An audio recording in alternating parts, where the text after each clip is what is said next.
Rien ne s'oppose à midi touche à sa fin, mais avant le déchirant moment des adieux, mes chers Nicolas et Grégoire, reste cette séquence que vous aimez tant, présentée par cette journaliste que vous aimez encore plus, même si parfois vous vous dites « Je n'avais jamais remarqué que sa bouche avait la même odeur que les vestiaires de la patinoire. » Et Baroque, ce soir, Oh merde. Pardon. on fête un anniversaire qui fatalement étant proche du vôtre vous touche. J'ai compris ce que... D'accord. Oui, tu viens de comprendre. Oui, je viens de comprendre. Il y a 50 ans, déboulaient sur nos écrans de drôles d'oiseaux tout ronds qui étaient perchés sur de longues pattes et dans leur vocabulaire à peine 4 syllabes. Ga, bu, zo et me. Alors, va comprendre. Il n'empêche, les Shadocks devenaient en fait les stars du moment et Claude Pieplu, le narrateur, avec extrait quand Claude Pieplu raconte que l'ordinateur des Shadocks débloque. Quand un Shadok, par exemple, avait quelque chose qui le gênait dans la tête, il allait à l'ordinateur. Névrose biliaire, calcul mentaux, schizophrénie dentaire, aboulie verbale, tout ça, il s'en occupait.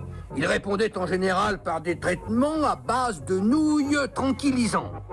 Dans les cas graves ou même aigus, il administrait des baffes tranquillisantes et autres manifestations d'amitié. Je vais faire ça maintenant, les baffes tranquillisantes pour vous, Mathieu.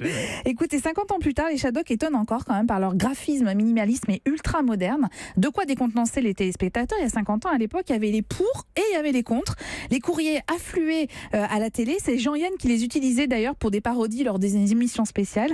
On peut aussi voir une lecture très politique des Shadocks. Alors les Shadocks, vous savez, c'était les animaux stupides et méchants qui étaient face aux gibis, qui étaient les gentils, les intelligents, qui avec leur chapeau melon symbolisaient en fait les pays anglophones. Et les Shadocks, c'était un peu la représentation du système soviétique. C'est une lecture qu'on peut faire a posteriori. C'est très étonnant de regarder 50 ans plus tard ce programme. Guy n'a pas l'air convaincu par cette interprétation. Vous en discuterez en antenne. Si, il a l'air d'accord avec moi. Enfin, bon. On discutera. Il est disponible en DVD. Il y a toute l'intégrale qui est disponible. Et sinon, c'est sur le site de l'INA en version payante.